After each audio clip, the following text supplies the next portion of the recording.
Did you know there's an entire Final Destination story you probably haven't seen? Imagine you're flying high, feeling that buzz of excitement, but deep down, your skin prickles like something isn't right. That is exactly what happens in Final Destination, Spring Break, a graphic novel that dropped back in 2006 but still hits hard.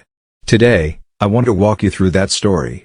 I want to share how it fits into the franchise, why it matters, and how it messes with your head in all the best ways. If you love hearing about hidden chapters and spine-tingling scares, you're in the right place. I'll start by setting the scene. Picture a group of college friends on spring break, heading to Cancun. They're pumped. They've been studying all semester. They want sun, fun, freedom. They're gonna party like there's no tomorrow. But for Carly, one of the friends, something's off. She's an architecture design student, someone who pays attention to the little details. On that flight, she sits down and she picks up a deck of cards. And something about the cards feels wrong. It's a dead man's hand that was drawn by Wild Bill Hickok before he was fatally shot. That's the kind of detail that makes your heart skip a beat. Then Carly has a vision. It's not just random. It's a premonition. She sees the hotel blowing up in an explosion, and she sees her friends dying in that blast. She wakes up sweating, heart pounding. That moment is electric. You feel her panic. You feel the fear. And she knows she has to get everyone out before the explosion. So she does it. She talks her friends into getting off the plane, to ditch their plans for a moment to save their lives. And they do. They leave. And then, boom. The hotel blows sky high. It rips through their dreams of spring break in an instant. But of course, as we know, getting out of the explosion isn't the end. It's just the start of the horror. Because in Final Destination style, death doesn't forget. It just shifts gears. One by one, Carly's friends start dying in freak, brutal ways. It doesn't matter that they escaped the big explosion. Death catches up.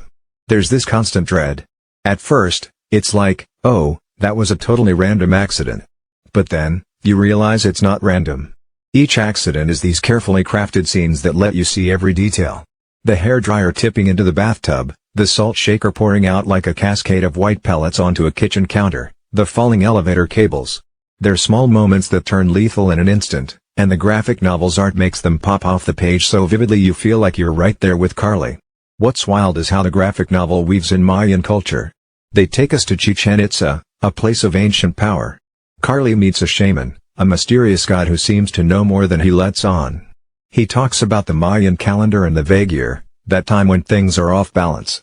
He tells Carly that she's connected to Ninchel, the Mayan moon goddess of weaving, tied to life and death. That twist is like a punch in the gut. Suddenly, the horror story becomes something deeper. It's not just random accidents. It's a cosmic dance that ties her fate to something bigger. You're left asking, is death just random, or is there a force guiding it? And that question hangs with you long after you close the book. Let me take you back to the first time I read this. I was sitting in my living room, flashlight in hand, because I wanted that extra creep factor. I flipped through the pages, and the art style drenched me in atmosphere. The colors were dark, but the shadows danced like ghosts. I felt every heartbeat as Carly sketched those drawings of how her friends would die. You see, unlike other characters in the franchise who get visions through snapshots or reflective surfaces, Carly gets them through her drawings. She sketches a sketch of a girl slipping under waves of foam at a beach bar, or a guy getting sliced open by a chainsaw in a mechanic's shop. The rawness of those images made my pulse race. And I realized that spring break puts you right in Carly's shoes. You're drawing those images in your mind, and you're feeling every heartbeat of dread. One by one, the friends go down. There's one scene where a hairdryer falls into a bathtub. Another where a guy gets impaled in this crazy way with a car. The details get brutal, and you feel the anxiety deep in your chest. You start to think about your own life. You wonder, hey, what if I notice a tiny sign and I choose to ignore it? Would I end up like them? That's the power of it. It's not just gore for the sake of gore. It's a mirror that makes you question how fragile life really is. And you know what? That's why this story matters. It's a reminder that we're all just one missed detail away from disaster. But it's also a reminder that we can choose to act, to question, to run when the signs point to danger. Now let's talk about how Spring Break fits into the Final Destination universe. You might be thinking, wait, a graphic novel? Is it even canon? The answer is yes. It was released by New Line Cinema, the same people who made the movies. That means Spring Break slots right in between Final Destination 3 and Final Destination 4, Bloodlines. That's why you see Blake, one of the survivors from Skyview Tower, in the story. He shows up to warn Carly and her friends because his luck is running out. He's part of Death's design just like the rest of us. And that ties the story directly into the movies you already love. If you pay attention, you'll spot the number 1188 everywhere. It's on the plane ticket, on Carly's hotel room, and on the convenience store's prices. It's a nod to the classic 180, the flight number from the first movie. It's like the number is taunting you. It's whispering, "You can't escape me." They use 1188 instead of 180 because it's a graphic novel. They can't play that same John Denver song like in the first film, so they sprinkle these literary quotes about death instead. You see quotes from Edgar Allan Poe, Emily Dickinson, and William Shakespeare. Those words echo on the page like whispers, reminding you that death has been a topic of human fascination for centuries. Let me pause and talk about the art. Graphic novels have this unique power to blend words and images, and Spring Break nails it. The panels are tight. They pull you in close when you need to feel the tension. They pull back when the scene is grand, like that shot of the hotel from the outside as it's about to blow. The shading is intense. The colors feel muted until that final explosion scene, where everything goes bright red and orange. It's like your eyes sting. You can almost feel the heat. And the way the characters' faces twist in fear, or sadness, or surprise, it's also raw. It's like you're right there with them, watching their last moments freeze in ink and color. But the heart of the story is not just the scares. It's the emotional connection. Carly loves her friends. They've been through tough times together. They've studied for finals. They've laughed over beers. They've shared secrets in the middle of the night. That bond makes you care. It makes the fear real. When one friend goes down, you feel a pang in your chest like losing someone you care about. You feel Carly's guilt when she can't save them. You feel her anger when she tries to fight death. There's a raw humanity to her fight. It's like she's clawing at fate itself, trying to rewrite the rules, but knowing deep down that this game is stacked against her. Here's something I think about: how would I react in that situation? If I had a premonition that my best friends were going to die, would I be brave enough to face them and tell them they had to run? Or would I hide and hope it wasn't real? That's the real terror. It's not the explosions or the gore. It's the choices we make when faced with the unthinkable. It's that moment of truth when you decide to believe in something you can't see. And through Carly, we see someone who chooses to act, even when everything in her screams to run and hide. That fight makes you root for her, even when you know the deck is stacked against her. Now, let's dive deeper into the ending. Because Spring Break doesn't just go out with a bang. It goes out with a twist that will flip your world. By the time we get to the final pages, Carly is the only one left. She's destroyed by grief. She's covered in tears and blood and regret. And the shaman appears again.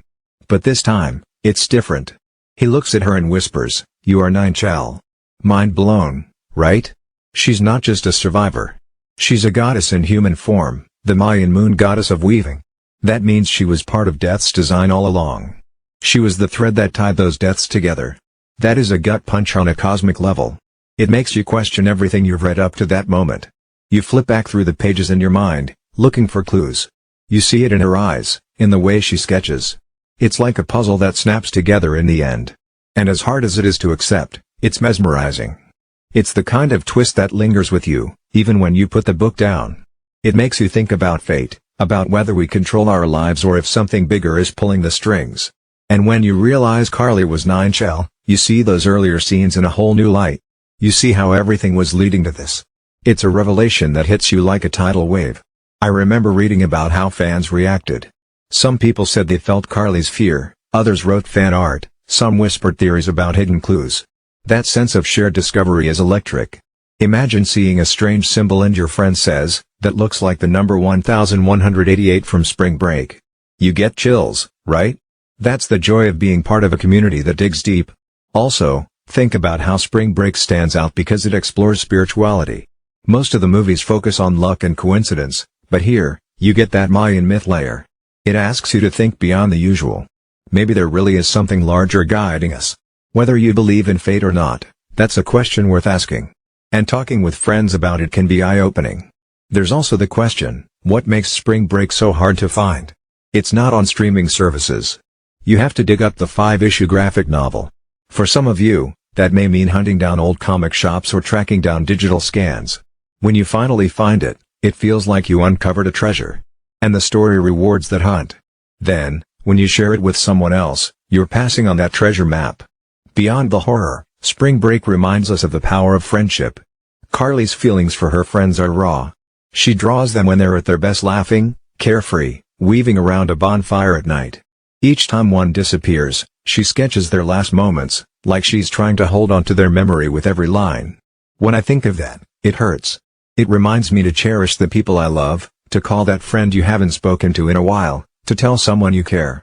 In a weird way, a horror story can be a love letter to life. I also want to talk about that theme of inevitability. In Spring Break, death is more like a force of nature. It weaves through everything, using symbols, numbers, ancient lore. It's unrelenting. But even in that, there's beauty. There's a moment where Carly stands in front of Chichen Itza at sunset, and the sky is aflame with color. It's breathtaking. And in that moment, she understands how small she is, but also how significant her choices are. That's the kind of moment that sticks with you long after the final page. So, if you pick up Spring Break, look for that sunset scene.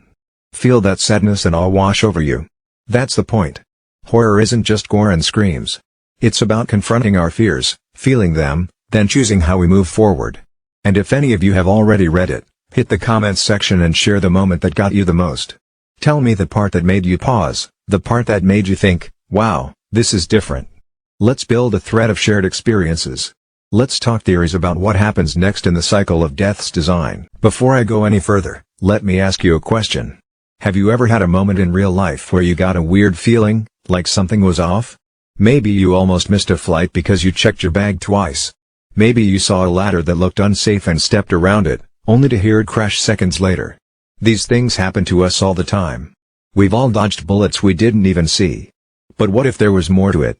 What if those moments were part of something bigger? That is the power of this story. It's a reminder that every choice matters, that every second could be our last.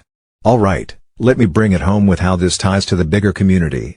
You, me, everyone watching right now, we're part of this club of people who love the weird, who love the scary, who love stories that mess with our heads. Spring Break is like this hidden gem we can share. It's a conversation starter.